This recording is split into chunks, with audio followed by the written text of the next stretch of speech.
The founder of Burning Man is a gentleman we mentioned before, Larry Harvey.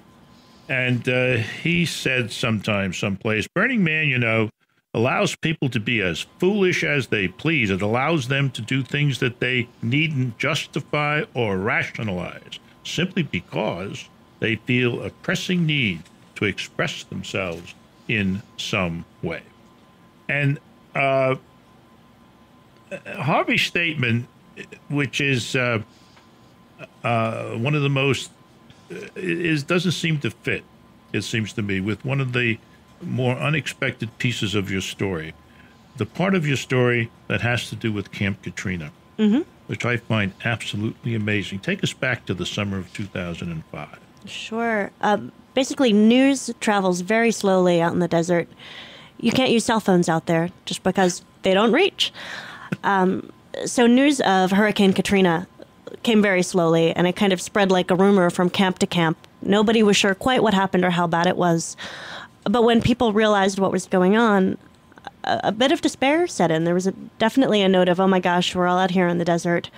What are we going to do? How is what we're doing relevant right now? And how can we be relevant to the wider world in the wake of this disaster? Yeah, why are we having such a good time in the desert when there are people whose houses are underwater and people are literally dying? Sure.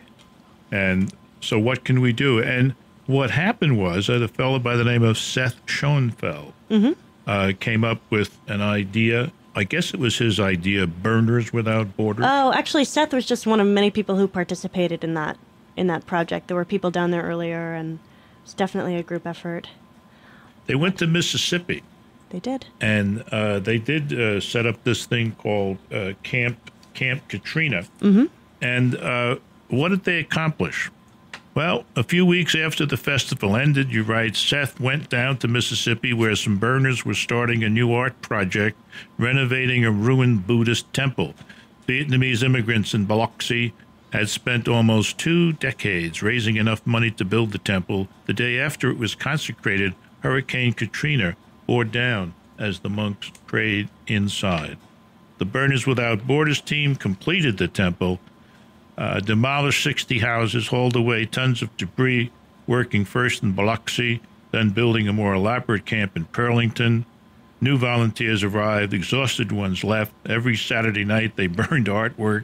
They like to burn things. They burned artwork made of scrap salvaged from the disaster around them. This went on for nearly 7 months. Yep. And then, like what happens in the desert, they went away. They went back to their homes and their ordinary pursuits. But what a wonderful achievement. And it's amazing how they could take the skills that are used to build a temporary encampment in the middle of a really harsh desert environment and take that to an area that had just been devastated. Some of the same survival, running off of generators, setting up shade, working on nothing type skills really came into play, I think.